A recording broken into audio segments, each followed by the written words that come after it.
Hello, welcome to Edupedia World. Today we would be discussing the second session on recruitment and placement, which is planning and recruiting. And as we had discussed in the previous session, job analysis, we discussed the methods managers use to create job descriptions and job specifications. And the purpose of this particular session would be to improve your effectiveness in recruiting candidates, right? So there are three ways recruitment needs can arise. So one is a planned type, so that arises from changes in the organization, like retirement and if there's a certain change you have made within the organizational structure, then of course that is all planned, and then you start planning the recruitment as per that. The second type is the unexpected need, which usually arises during an employee's resignation or a death or an accident of an employee, right? So that becomes unexpected and you need to recruit somebody to replace that employee. The third is an anticipated or a forecasted need. So this basically refers to those movements in personnel which an organization can predict by studying the trends in the internal and external environments. So moving on, right, we will have a look at the selection process, the recruitment and selection process. Now, as we had discussed in the previous session, job analysis basically identifies the duties and human requirements for each of the company's jobs. Now, the next thing to do, the next step is to decide how many of these jobs you need to fill and to recruit and select employees for them. So what we do first is we would decide what positions to fill, right? And this would be done through the human resource planning and forecasting. Next, what we would do is build a pool of candidates for these jobs. So this can be done either by recruiting internally or through external methods, and we would be discussing more in detail about that going forward. The third step would be to have candidates complete application forms and perhaps undergo initial screening interviews either over phone or Skype or maybe it could even be a one-on-one interview. And then we would start using selection tools to screen out applicants. From a huge pool, we want to obviously get the best resources and then move them on to the final round, that is with the supervisor or the manager or whoever needs to do the final rounds of interview to make the final choice. And once that final choice is made, you give out the offer to the employee. Now, why is recruiting so important, right? Now, it is hard to actually overemphasize the importance of effective recruiting. Now, for example, if we have just 2 candidates applying for 2 openings, then we may have very little choice but to hire them. But if we have 10 or 20 applicants appear, then you can use various techniques like interviews and tests to screen out all but the best. So even if there is high unemployment, right, in the area, that doesn't necessarily mean that it is easy to find good candidates. So for example, there was a survey done to slow down the year 2003-2004, and what was found was that half of the respondents said that they had difficulty finding qualified applicants, and about 40% said it was hard to find good candidates.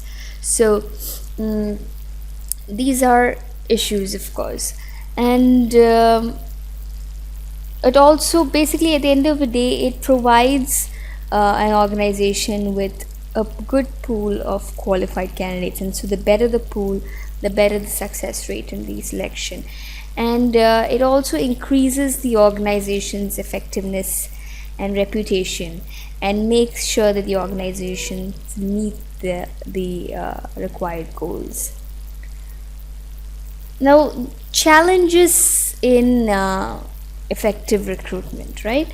So, the main challenge that most recruiters find is basically the skill gap in the industry.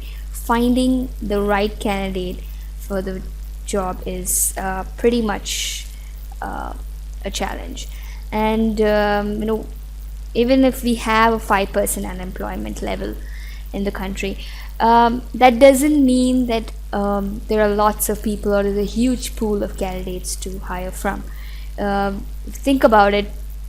You need someone with the right skill set, the right, you have a job description like we had discussed in the previous session. You have sort of responsibilities that the person needs to do. Will the person be able to do it? Do they fit the job specification? Do they have the human traits? Do they have the qualities that we're looking for in our employee? And of course, do they match the organization culture, right? Even if they have all of the technical skills and the aptitude, they may not be what we're looking for our organization. Yes, commitment by candidates, today it's a big issue. It is not like the old times where we have candidates sticking to a company for a long time. And today candidates have a lot of choices, a lot of options, and not only just trying to hold on to the best talent in your company, but also trying to get people from outside, right? You probably have candidates who come in, they're great for your organization, you hand them an offer, but there is no guarantee that they would join you. So that's the commitment level by candidates is a challenge as well. Like I said earlier, organization culture, that's a huge that cannot be compromised on. And that the next slide I will be talking more about the mistakes that organizations do, and this is actually one of them. There is this need to hire quickly because of the growing competition, and companies growing quickly.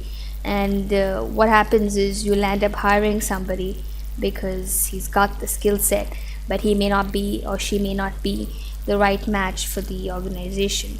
And at the end, you just land up creating a bigger issue in the organization. When you have the wrong people in an organization, that is something that is going to really affect the organization badly.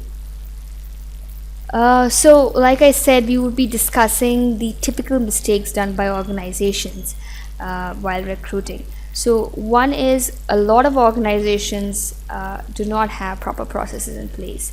There is a delay in the recruitment process. There's a time lag between interviews.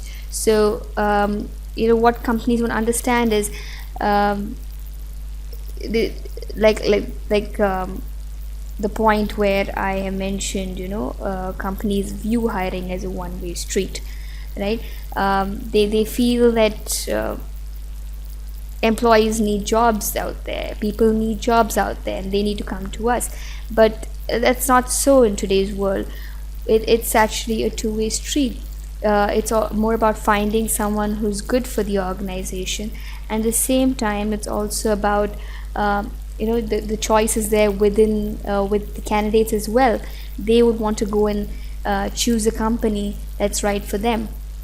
So what happens is, we do not prioritize on interviews, right? There should, between the second round and the final round, there should just be a gap of 72 hours, and they should be completed within that time. But what happens is, there's a huge delay.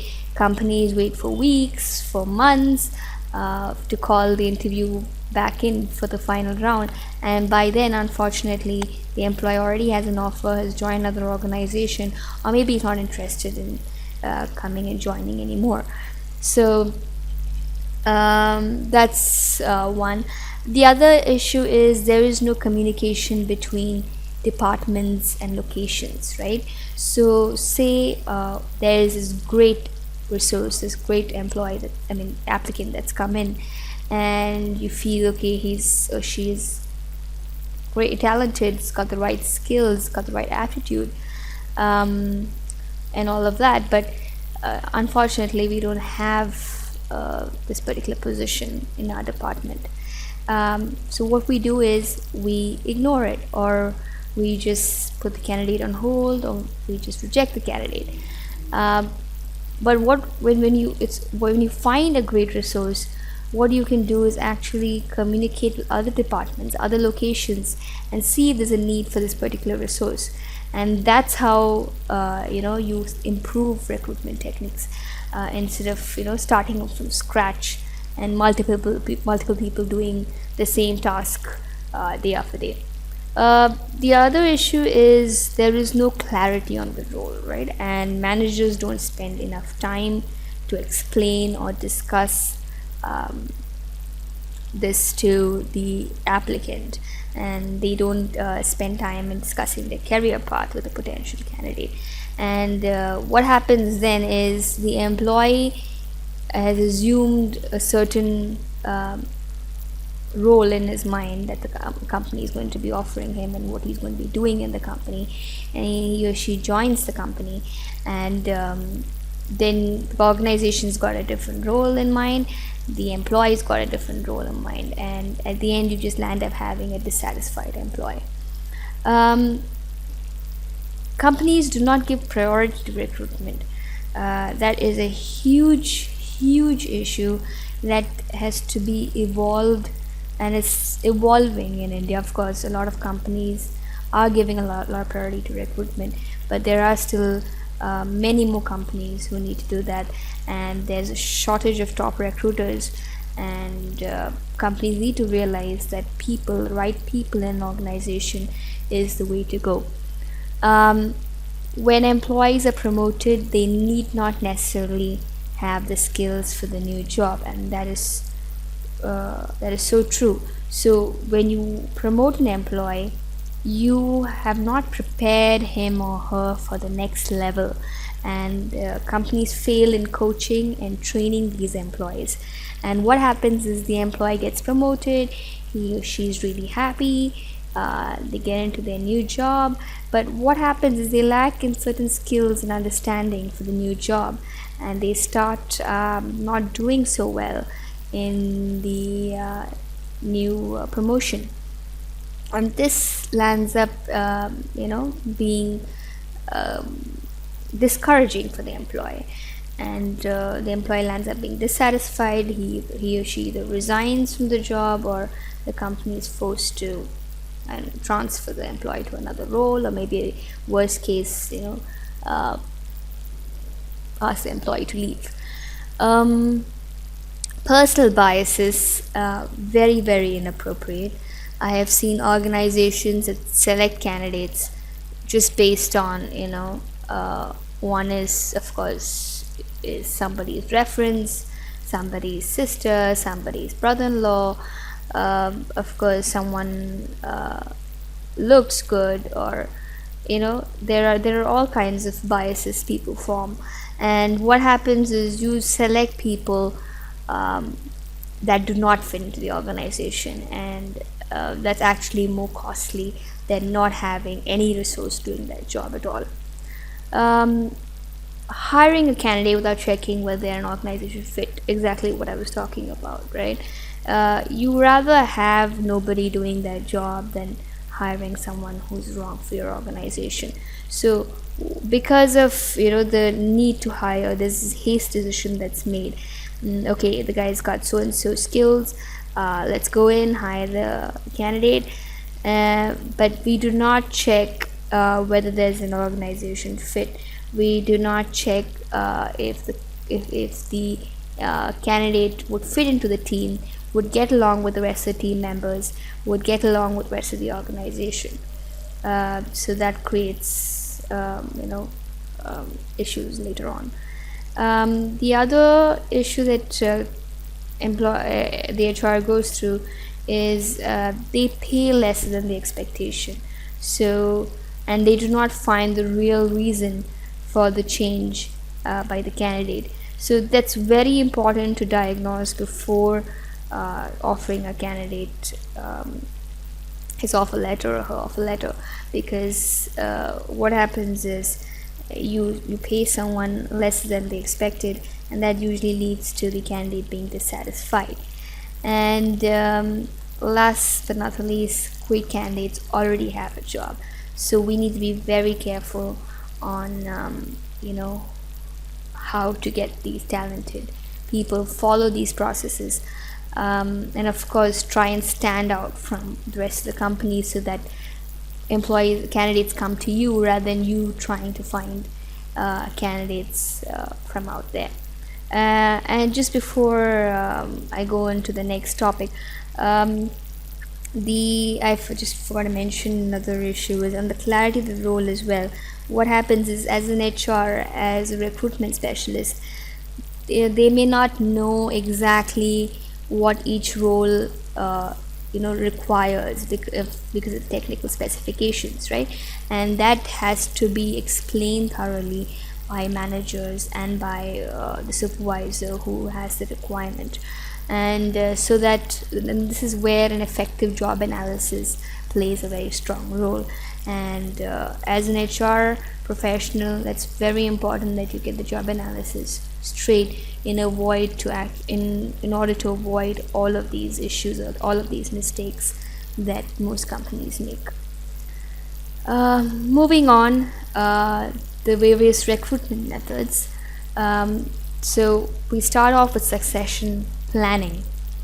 Now, succession planning basically is hiring, that is the ongoing process of systematically identifying and assessing and developing organizational leadership, right?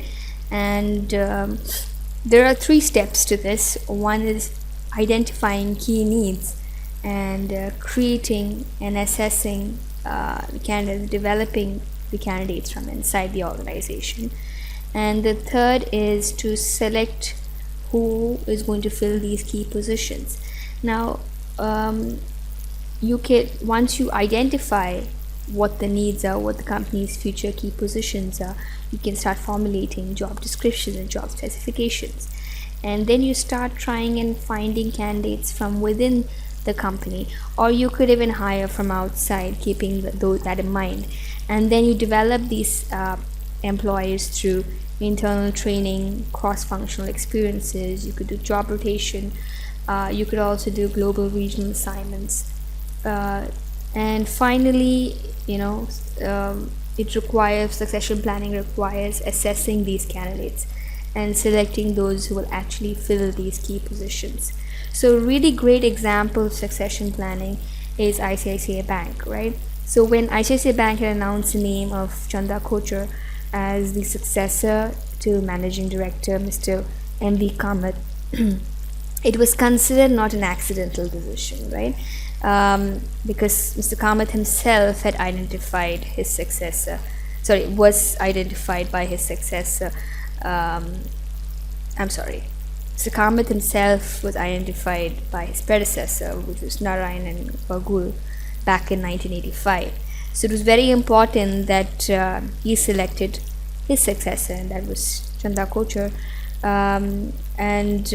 Now the same task is given to Ms. Kochar, who has to identify and groom her successor as well, so that there would be someone to take her responsibilities in the future. So another internal method would be internal job postings. This is usually done through the company's intranet and through the bulletin boards in the company. So employees can just have a look at those postings and apply for the jobs, and it's much easier for the HR professionals to first go through internal postings, because it's much easier to hire someone for another job within the company, because they already understand the policies and the organization structure, and not much of training needs to be given when compared to an external recruitment. Then we have transfers. Now, transfers involves shifting of persons from present jobs to other similar jobs, and they usually don't involve any change in rank or responsibility or prestige, right? Like, for example, if you are an HR professional sitting within the operations team and you find out that there is an opening in the policies team, the team that is responsible for HR policies and the organization policies, you apply for that, and that's what you call a transfer, right? And that is selected. So that's a transfer. And then we have job rotation. Now, job rotation is basically a management technique that assigns trainees to various structures and departments over a period of few years. And it's frequently used with new college graduates who are just entering the workforce, right? Then we have a rehire. Now, rehiring is something you need to think about whether you should do or should not do, because on the plus side, of course, former employees know and are already familiar with how you do things. And on the other hand, employees also who you let go with may have, they might return with less than positive attitudes. And hiring former employees who resigned back into better positions may signal current employees that the best way is to get ahead is to leave. So you do not want to be, giving that sort of impression. So, but many Indian companies, firms have developed policies about rehiring employees, and they even provide options to employees to return to the same position within a specific time, right? And then we have external methods, of course. So as an HR department, you usually would go for an internal recruitment method first before going in for an external method. Now, in external methods, first that we have is the employee referral program, and that is again done through the company's internal emails, through the intranet, to the bulletin boards, and employees can refer their friends, their family for particular positions in the company, and then you just start selecting them based on your regular company processes. Then we have the walk-in interviews, right? So we have basically applicants just walking into the organization to take up an interview, and this is not recommended for all types of positions. It's basically your positions that don't require specific skill sets, right? So say you have the internal call center in your company, and you're looking for someone within 6 months to 2 years of experience, and all you require is good communication skills, good customer handling, and a good positive attitude, right? So in those cases, it's very difficult to judge employees just by looking at CVs or just talking to them over the phone. So and these are usually, you require around 5 to 6 people. You have 5 to 6 openings for this, so it's much easier to kind of get people to walk in for these positions. But of course, it's very important that you have a very well laid out plan for selecting these candidates, because you cannot definitely not have one-on-one interviews for these resources. You would need to find out ways to kind of segregate and get the best pool out of them for the final round of interviews. Then of course, the employment agencies. You can get walk-in interviews to be conducted through employment agencies as well.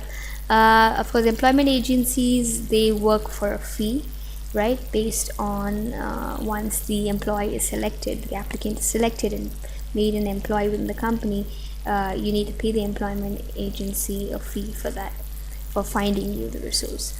And this is usually a one-time pay if it's a permanent solution. And otherwise, if you're hiring on a temporary basis, on a contract basis, then you pay the agency on a monthly basis based on the number of hours that the employee has worked for you.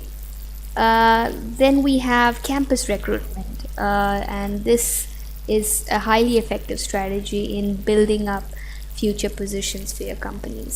And usually what happens is colleges go to different companies go to different colleges and different B schools and technical schools, and depends on what sort of an organization you are, and select the best talent pool available from campuses.